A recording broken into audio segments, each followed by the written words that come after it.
Olá, galerinha! Meu nome é Sérgio, a matéria é física e eu amo a física, e a Sara também.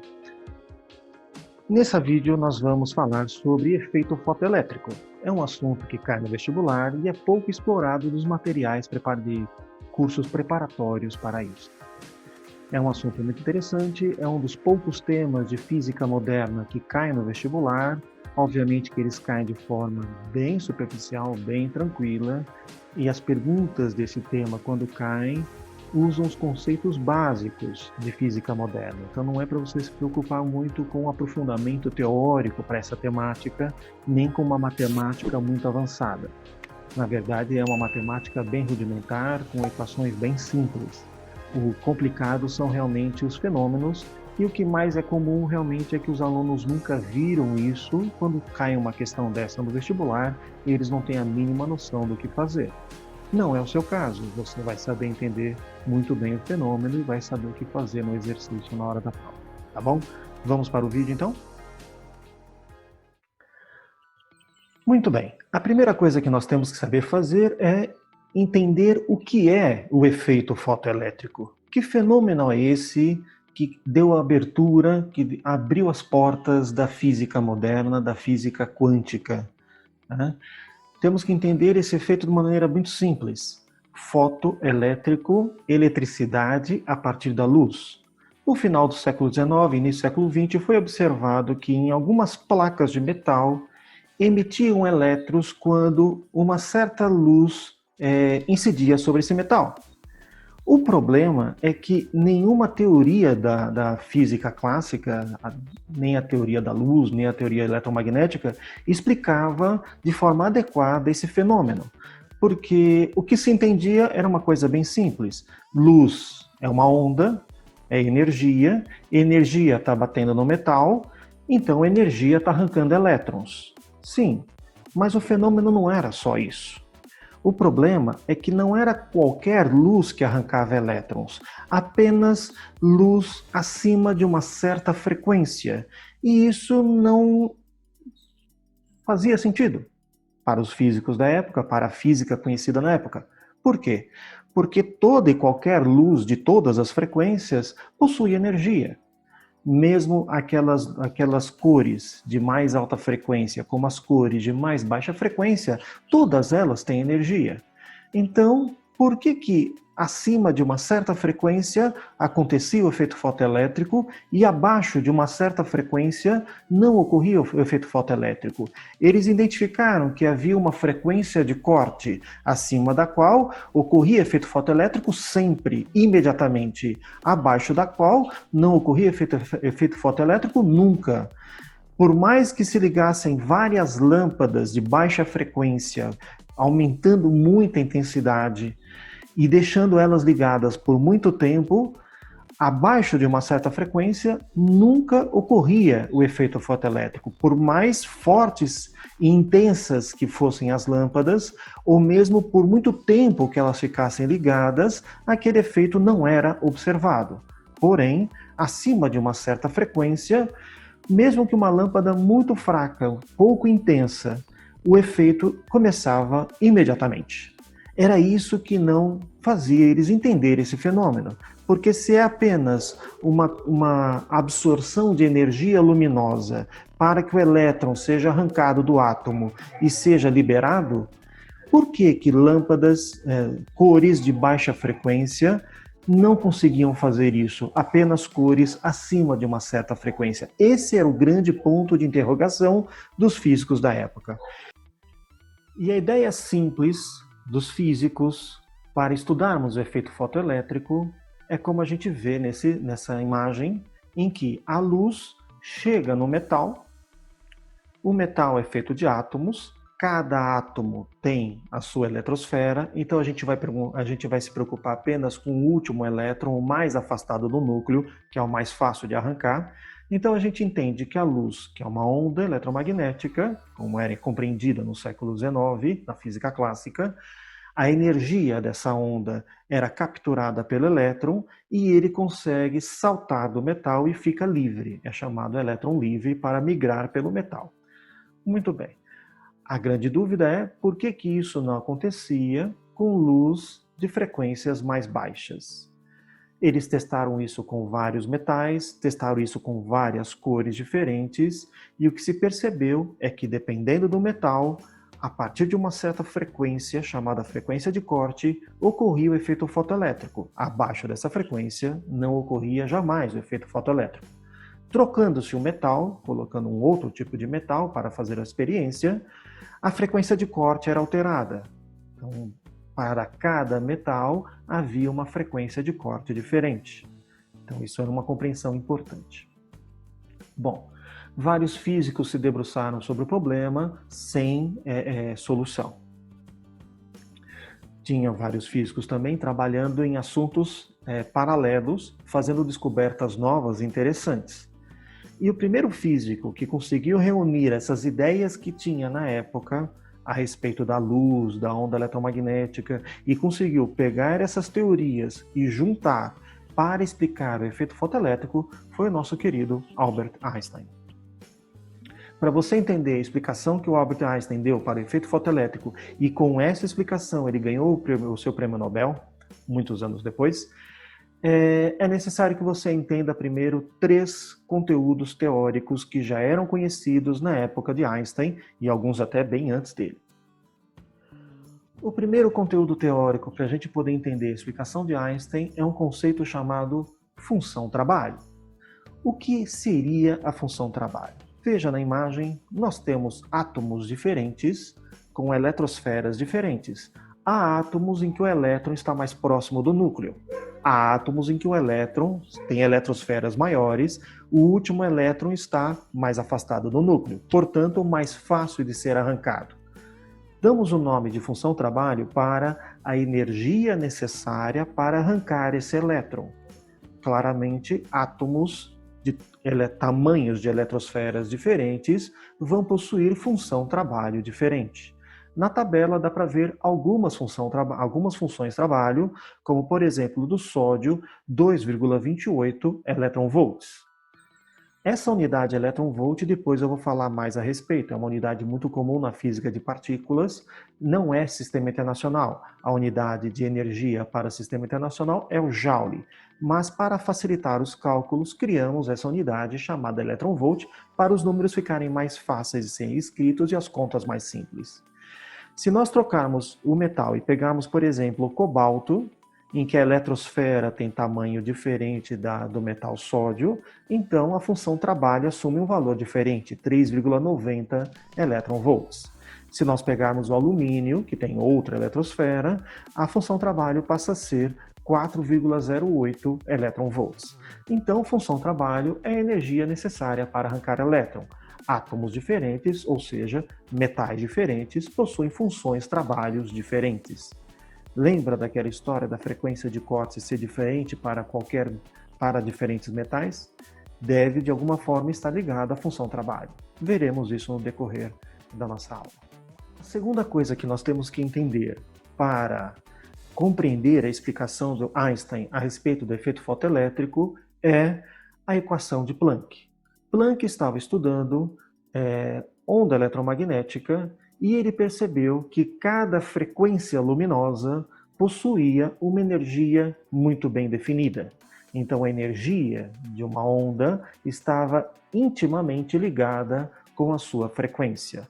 Quanto maior a frequência da onda, maior a energia dessa onda. E aí nós temos a equação chamada equação de Planck.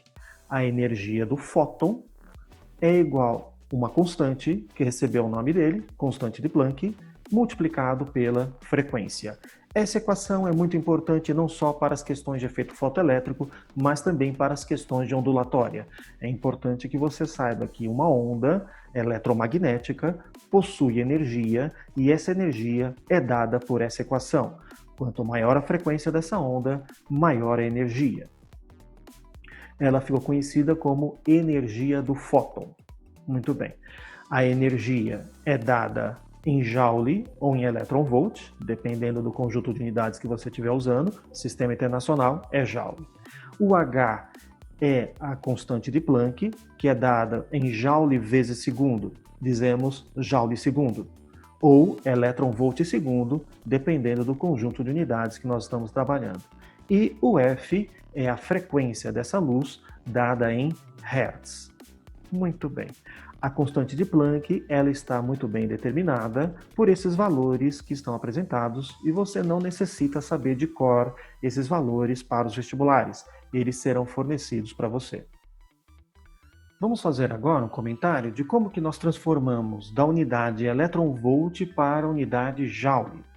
Este E dessa unidade elétron-volt é aquela carga elementar, que é a carga do elétron, a carga do próton, que vale 1,6 vezes 10 a menos 19 coulombs.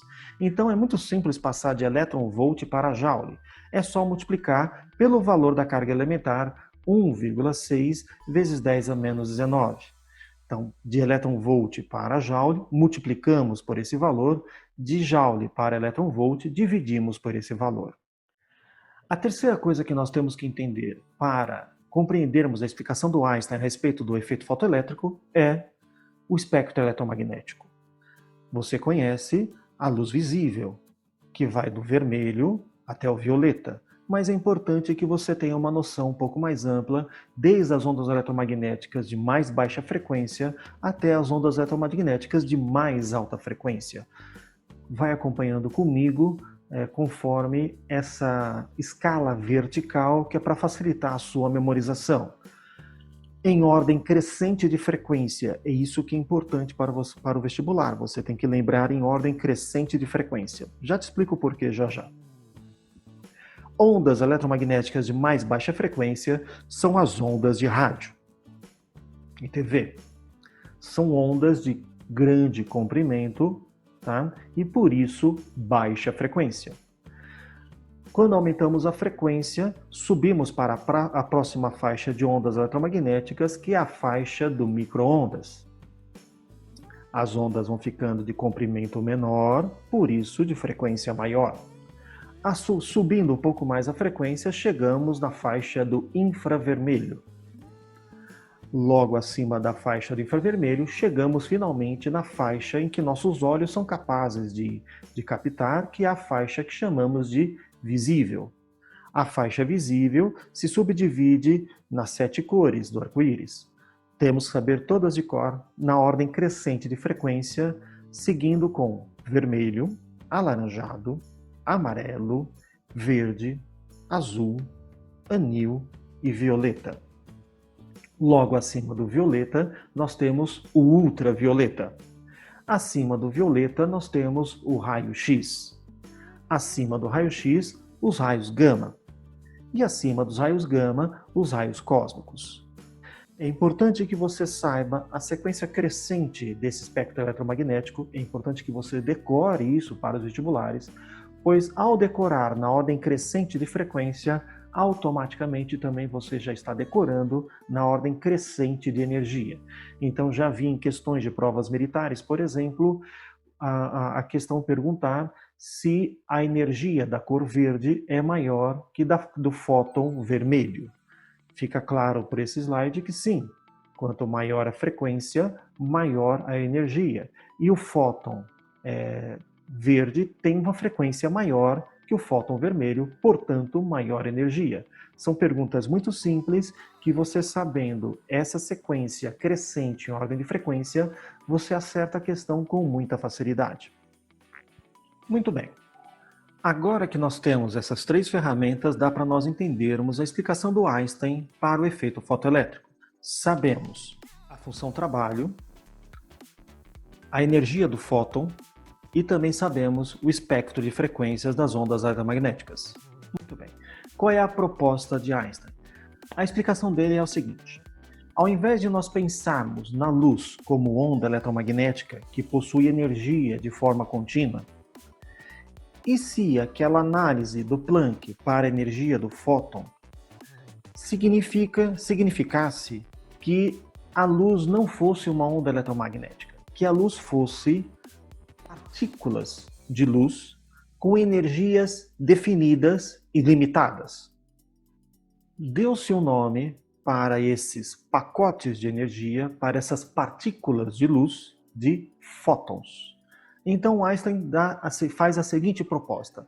Como cada fóton possui uma energia definida, dada pela equação de Planck, E igual a hf, então se essa energia do fóton for maior que a energia necessária para arrancar o elétron, que é a chamada função trabalho, o efeito fotoelétrico acontece imediatamente. Ou, se essa energia do fóton for menor que a função trabalho, ele não consegue arrancar o elétron nunca. Então, cada partícula de luz, cada fóton, pode realizar efeito fotoelétrico se ele possuir energia maior que a função trabalho. Como a energia depende da frequência, se a frequência for acima de um certo valor, portanto, a energia acima da função trabalho, ocorre efeito fotoelétrico imediatamente. Se for abaixo de um certo valor, a frequência, portanto, a energia do fóton menor que a função trabalho, o efeito fotoelétrico não acontece nunca. Mas para aceitarmos essa análise, é necessário entendermos a luz como partícula e não como onda. Essa é a grande novidade que Einstein introduz no início do século XX, e com isso ele ganha o prêmio Nobel alguns anos depois, quando muitas experiências são realizadas mostrando que a explicação que ele trouxe fazia sentido e a análise matemática que ele trouxe era coerente com aquilo que estava sendo observado. E aí nós temos a equação de Einstein para o efeito fotoelétrico. A energia desse fóton, ela primeiramente, se ocorrer o efeito fotoelétrico, ela é usada para arrancar o elétron, ou seja, ela é consumida na função trabalho. Se houver sobra de energia, essa energia que sobra se transforma em energia cinética do elétron. Então, o que nós temos aí é uma conservação de energia, a energia do fóton é utilizada para arrancar o elétron, e se sobrar alguma energia, isso se transforma em energia cinética. Einstein vai além, ele quer explicar aquela frequência de corte, por que o efeito fotoelétrico só acontece acima de uma certa frequência. Então nós substituímos na equação de Einstein, onde a energia do fóton é hf, e temos que hf é igual à função trabalho mais a energia cinética. Isolando a energia cinética, nós temos que a energia cinética é igual a hf menos a função trabalho. Então aí ele construiu esse gráfico onde no eixo y nós temos a energia cinética e no eixo x nós temos a frequência. É uma função de primeiro grau, portanto o formato desse gráfico é uma reta. E só acontece o efeito fotoelétrico quando o elétron possui uma energia cinética. Então qual é o limite para ocorrer ou não ocorrer efeito fotoelétrico? O limite é quando o elétron é arrancado. Então, no limite, vamos pensar na energia necessária apenas para arrancar elétron sem sobra de energia, ou seja, energia cinética zero, onde toda a energia do fóton é usada somente para arrancar o elétron, ou seja, é usada somente para consumir, sendo consumida pela função trabalho. Então, nós temos H vezes frequência é igual à função trabalho. Isolando a frequência, descobrimos a frequência de corte. A frequência de corte é igual à função trabalho dividido pela constante de Planck. Como cada metal é feito por átomos com eletrosferas diferentes, com funções trabalhos diferentes, cada metal possui uma frequência de corte diferente, como foi observado anteriormente. Vamos fazer agora um exemplo didático muito simples e frequente em prova, para a gente poder entender na prática o funcionamento do efeito fotoelétrico. Vamos pensar numa placa de metal, que normalmente o que aparece nas questões é o sódio, porque o efeito fotoelétrico no sódio acontece para a luz visível, para outras placas de metal acontece em outras faixas de frequência fora da luz visível, mas para o sódio acontece na faixa visível, e o sódio de tabelas que nós conhecemos, isso é fornecido no vestibular. A função trabalho para o sódio vale 2,28 elétrons-volts. Muito bem. Vamos então fazer o seguinte cálculo. Vamos descobrir qual é a frequência de corte para o sódio. A frequência de corte para o sódio é dada pela função trabalho do sódio dividido pela constante de Planck. Como nós sabemos esses dois valores, vamos fazer o cálculo. A função trabalho do sódio é 2,28 elétron-volts. A constante de Planck em elétron-volts é 4,13 vezes 10 a menos 15 elétron-volts segundo. Muito bem. O que nos dá uma frequência de corte de 0,552 vezes 10 a 15 Hz, ou 552 vezes 10 a 12 Hz. Observando na tabela, o efeito fotoelétrico para uma placa de sódio acontece na faixa de frequências do verde. Como que nós podemos enxergar isso de outra forma? Vamos incidir numa placa de metal, luz vermelha. A luz vermelha, ela tem uma frequência de 480 vezes 10 a 12 Hz, o que dá para essa luz uma certa energia de fóton. Substituindo na equação de Planck, H vezes F, nós temos que a energia do fóton da luz vermelha é 1,98 elétron-volts. Essa energia, 1,98 elétron-volts, é uma energia menor que a função trabalho do sódio. Portanto, a luz vermelha jamais vai arrancar elétrons do sódio. O efeito fotoelétrico nunca acontecerá no sódio usando luz vermelha. Por mais que você deixe essa luz vermelha acesa durante meses ou anos, ou mesmo que você acenda 10 lâmpadas vermelhas, nunca vai acontecer efeito fotoelétrico para a luz vermelha, porque cada fóton da luz vermelha tem uma energia menor do que a energia necessária para arrancar um elétron do átomo do sódio. Vamos aumentar a frequência? Vamos para o alaranjado. A frequência do alaranjado é um pouquinho maior, 510 vezes 10 a 12 Hz. Usando a equação de Planck, descobrimos que a energia do fóton alaranjado é 2,11 vezes 10 elétron-volt, que também é uma energia menor do que a função trabalho para o sódio. Então, essa cor laranjada também não arrancará elétrons, também não vai acontecer efeito fotoelétrico. Aumentemos a frequência, vamos para o amarelo. A frequência do amarelo dá na faixa de 530 vezes 10 a 12 Hz, o que dá para o amarelo uma energia de fóton de em torno de 2,19 elétron-volts, que também é um pouco abaixo da função trabalho para o sódio. O amarelo também não arrancaria elétrons, não arranca elétrons do átomo de sódio. O efeito fotoelétrico nunca acontece com a luz amarela no metal de sódio. Vamos agora incidir luz verde. Estamos aumentando a frequência de cada luz, estamos aumentando a energia de cada fóton. A luz verde tem frequência 600 vezes 10 a 12 Hz, o que dá para o verde uma energia de fóton de 2,48 elétron-volts, que é um pouco acima da função trabalho do sódio. Se a energia do fóton verde é maior que a função trabalho, esse fóton verde consegue arrancar elétrons, ocorre o efeito fotoelétrico imediatamente, mesmo com uma lâmpada de baixa intensidade, esse fenômeno ocorre. Ainda sobra um pouco de energia, e essa sobra de energia torna-se energia cinética. Muito bem.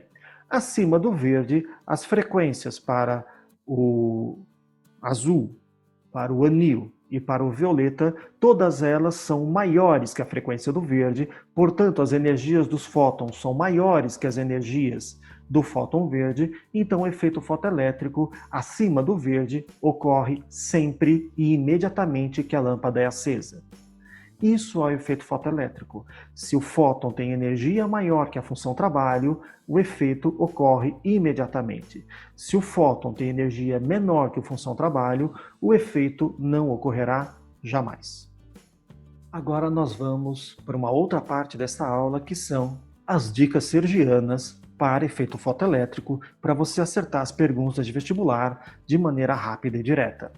Algumas perguntas conceituais são feitas sobre esse tema. A primeira: e se trocarmos o metal? O que vai mudar nesse efeito? O que vai acontecer de diferença nesse efeito? Vamos lá. Se trocamos o metal, trocamos átomos com eletrosferas diferentes. Se as eletrosferas são diferentes, a consequência é que mudamos a função trabalho. Se a função trabalho é alterada, muda-se a frequência de corte. Então, metais diferentes vão possuir funções, trabalhos diferentes, consequentemente, frequência de corte diferentes. O fenômeno, quando ocorrer, vai acontecer acima de uma frequência de corte específica para aquele metal, porque cada metal tem uma função trabalho específica. E a frequência de corte depende da função trabalho. Frequência de corte é função trabalho dividida pela constante de Planck.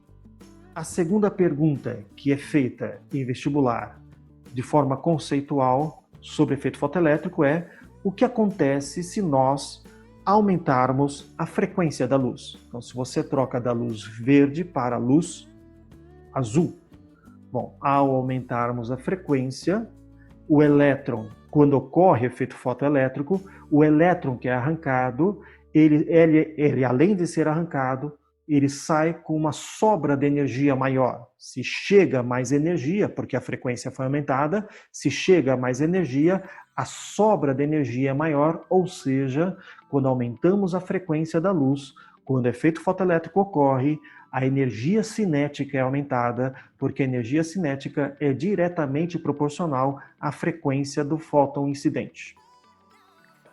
A terceira pergunta que pode ser feita sobre efeito fotoelétrico é: o que acontece nesse efeito fotoelétrico se nós aumentarmos a intensidade da luz? Aqui nós temos que tomar o seguinte cuidado.